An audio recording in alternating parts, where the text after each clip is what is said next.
let you kick it off. Your top 5 AFC teams. Yep. So first is obvious, the Kansas City Chiefs, who I just don't see losing this year. Then you have the Baltimore Ravens, who went from 5, if I had to do it last week, all the way up to 2. Then I had the Jacksonville Jaguars, who I've just been super high on. I'll stick with that. Pick them to have the number 1 seed in the AFC. They're in the mix at least. The Miami Dolphins are down at 4 now, and the Buffalo Bills rounded out at 5. I had basically the same. I went Chiefs at 1, Baltimore at 2. I went Miami at 3 just because I still trust that offense a little bit more than Jacksonville, which can be a little bit it stutters sometimes. They'll have some lapses. And I just think Philly is just a really bad matchup for Miami on paper, especially with the D-line advantage. So yeah, Miami at 3, Jacksonville at 4, and then I did go Buffalo at 5. All right. All compelling.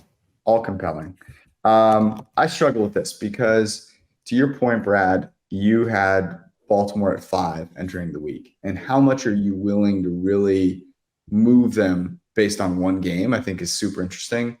Detroit looked terrible. I thought that game was both a function of Detroit's defense sort of showing its true colors. They were horrible last year. The Ravens being good as they have been all year. And then really Jared Goff having no idea what he's doing in a game outside in, somewhat windy weather.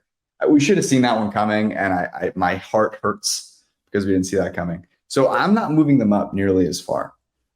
Here's how I'm gonna do it, and I think this is gonna make some people mad. But here we go. I have Kansas City number 1. I have Buffalo number 2.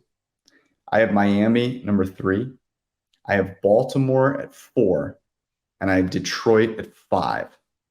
I just couldn't. In the AFC now. That's how bad they got curb stomped. Oh, today? sorry. I was thinking I had Detroit in my mind. No, so Cincy at 5. Yeah. 5. And the reason I have Cincy over Jacksonville is, so I have Cincy and Buffalo still up there because I'm just not impressed with any of these teams. And I think having a quarterback as good as I know that Josh Allen and Joe Burrow can be, is too much for me. And Buffalo, as bad as they were today, they're still second in EPA on early downs throwing the football.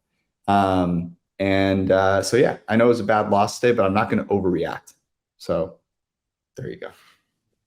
Yeah, I mean, obviously I am overreacting by jumping a team 3 spots, but also with Baltimore, we kept seeing flashes of what they could be and wanting them to finish out games and beat bad opponents by multiple scores, and they weren't doing those things. But obviously, a ton of the underlying metrics were strong.